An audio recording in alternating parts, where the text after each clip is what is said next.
And here's a thought, especially if you're a maximalist living in a minimalist space. I have 4 pumpkin-themed fall DIYs that are quick, easy, and affordable. They include both wall hangings and a tabletop piece, and all of the materials come from the Dollar Tree. Let's start with this 3D pumpkin. I'm going to remove the hanger and raffia bow, and you know I always save these for later use.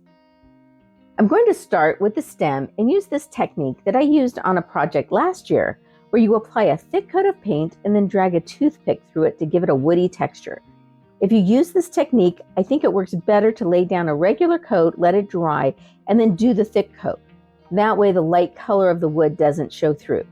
I did go back with a second coat to give it more texture.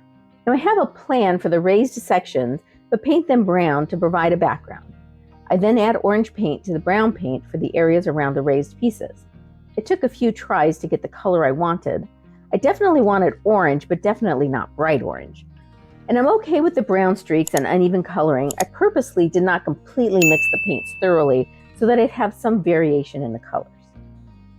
This project was inspired by one of my favorite creators, Courtney from Creative on the Cheap, and her channel is linked below.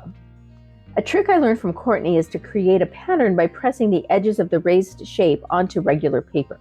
You can also run chalk or marker along the edges and transfer it to the paper. Courtney added a stained glass looking picture which was printed on vellum to these raised pieces. It turned out lovely. You could use any of a number of media, including scrapbook paper, rub-on transfers, stencils, even fabric to make this uniquely yours. I decided to try this rubber vinyl table runner because I thought both the texture and metallic color would give it a different look. Once I traced out my pieces, I adhered them with hot glue. I'm reusing the twine I pulled off earlier, but because I was lazy and cut off the knot, it now is too small, so I tied a second tie from another project to make it long enough. I then added a couple of metallic looking leaves and a bit of moss to finish it off. And here's a thought, especially if you're a maximalist living in a minimalist space. To transition this from fall to Halloween, simply cut pieces of Halloween themed paper or another lightweight medium and attach with removable tape. I would recommend that you cut these pieces a little bit larger than those raised sections so they fully cover, but now you don't have to decide which to do, and you definitely don't have to do 2 different projects.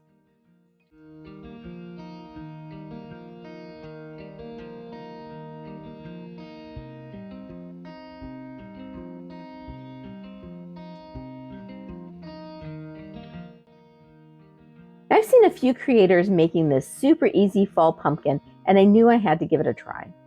You'll start with 3 of these wood ovals from the Dollar Tree. I will say the edges were pretty rough, even after a pretty good sanding. I think it adds a bit of character to the finished piece, but if you're looking for something with a smoother finish, you might need to check Michaels.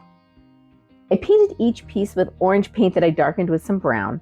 Because the edges are still rough, the paint needed to be dabbed on, and a sponge brush was a better option for this than the standard brush.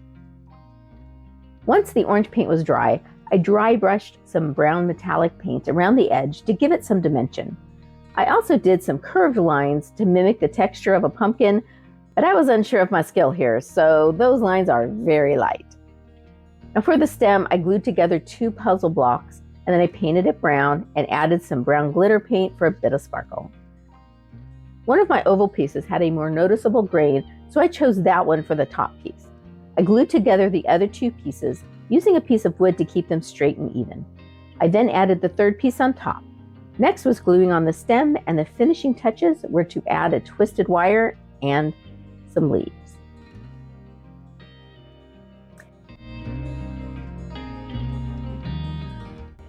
Dollar Tree has several wood pumpkins out, so don't just pass up one just because it's a Halloween jack-o'-lantern. Simply turn it over and voila, a pumpkin. I'm going to use paper to decorate both of my pumpkins, but I think fabric would be an interesting option. I did one with fabric last year, and that video is linked below.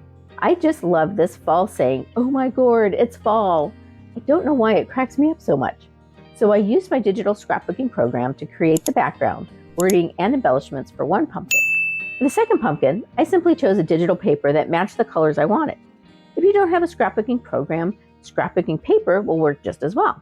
Maybe even a little bit better because it is heavier and larger than printed paper. Because the paper wasn't quite large enough to cover the entire pumpkin, I printed off a second page and cut strips to use in the gaps. I'm using a light coat of Mod Podge to adhere the paper. However, I would recommend using either a glue stick or an ironing technique where you apply Mod Podge onto the wood, let it dry, and then use a mini iron to iron on the paper. The heat reactivates the adhesive without the moisture to curl the paper. Once the Mod Podge was dry, I trimmed the paper, then used sandpaper to smooth the edges, and then went over the top with another light coat of Mod Podge, making sure to cover the edge of the wood so the paper wouldn't lift. Once things were completely dry, I wanted to add a few embellishments. For the gourd sign, I grabbed this bead string and removed the beads because I wanted to use the sunflowers as an accent. I like how it not only gives a pop of color, but also adds dimension. I also add a few beads to the hanger. Because the twine was doubled, I wrapped the ends of the twine with Scotch tape to thread them through the beads. For my other pumpkin, I had picked up this metal gratitude sign at Dollar Tree, actually for another project I ended up not doing. I hot glued it to the pumpkin, but to be honest, I wish I had used double-sided foam adhesive because the edges bend down a little bit, so much of the metal does not actually lay flat against the wood. I thought about adding some of these foam flowers to the pumpkin. I did like how the orange brought out the orange in the background paper, but in the end, I decided I didn't like how it looked.